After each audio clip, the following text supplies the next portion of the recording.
നമസ്കാരം. മലയാളി വാർത്തയിലേക്ക് സ്വാഗതം. സംസ്ഥാനത്ത് വിവിധ ജില്ലകളിൽ ശക്തമായ മഴ തുടരുമെന്ന കേന്ദ്ര കാലാവസ്ഥാ വകുപ്പിന്റെ മുന്നറിയിപ്പ് വന്നിരിക്കുകയാണ്. ഇന്ന് 8 ജില്ലയിലാണ് യെല്ലോ അലർട്ട് ഉള്ളത്. നാളെ 4 ജില്ലയിൽ ഓറഞ്ച് അലർട്ടും 7 ജില്ലകളിൽ യെല്ലോ അലർട്ടുമാണുള്ളത്. ഇന്നലെയും 2 ഓറഞ്ച് അലർട്ടായിരുന്നു ഉണ്ടായിരുന്നത്.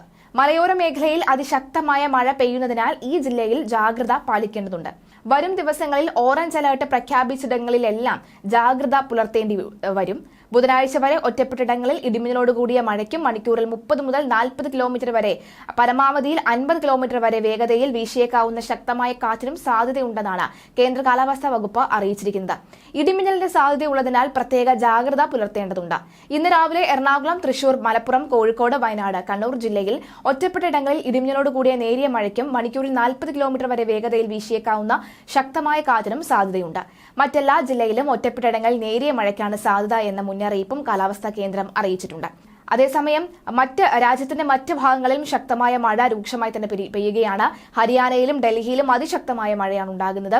ഡൽഹിയിൽ നിന്നും അതിദാരുണമായ ഒരു സംഭവമായിരുന്നു. ഡൽഹിയിലെ രോഹിണിയിൽ വെള്ളക്കെട്ടുള്ള പാർക്കിൽ കളിക്കുന്നതിനിടയിൽ 7 വയസ്സുകാരൻ മുങ്ങി മരിച്ചു. തരുൺ എന്ന കുട്ടി പാർക്കിൽ കളിക്കുന്നതിനിടയിലാണ് അബദ്ധത്തിൽ വെള്ളക്കെട്ടിൽ വീണത്. മുങ്ങി മരിക്കുകയുണ്ടായിരുന്നു. അമൽ വിഹാറിനെ ലോക്കൽ പോലീസിനെ PCR കോൾ വഴി സ്ഥിതിഗതികൾ അറിയിച്ചിട്ടുണ്ട്.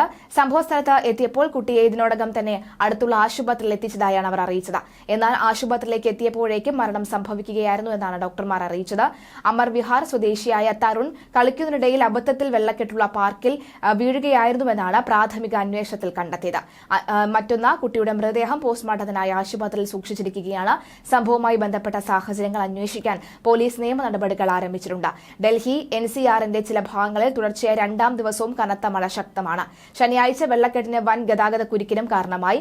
ദ്വാരകയിൽ മരം വീണ സ്കൂളിന്റെ മതിൽ തകർന്ന 2 പേർക്ക് പരിക്കേറ്റു. അങ്ങനെ വിവിധയിടങ്ങളിൽ അതിശക്തമായ മഴയെ തുടർന്ന് പലതരത്തിലുള്ള നാശനഷ്ടങ്ങൾ, ദാരുണമായ സംഭവവികാസങ്ങൾ തന്നെ നടക്കുന്ന സാഹചര്യമാണുള്ളത്. മഴ ശക്തമാണ്. ഏത് നിമിഷവും മഴയുടെ ഒരു സ്വഭാവ രീതി മാറാനുള്ള സാഹചര്യവുമുണ്ട്. അതിനാൽ തന്നെ ജാഗ്രത പാലിക്കുക. വെള്ളക്കെട്ടിലും പുഴയിലും നദിയിലും ഒന്നും തന്നെ ഇറങ്ങാതെ സൂക്ഷിക്കുക. അതുപോലെ തന്നെ വെള്ളക്കെട്ടുകളിൽ കളിക്കുന്നതൊക്കെ തന്നെ ഒഴിവാക്കേണ്ട ഒരു സാഹചര്യമൊക്കെ തന്നെ നിലവിൽ ഉണ്ട്.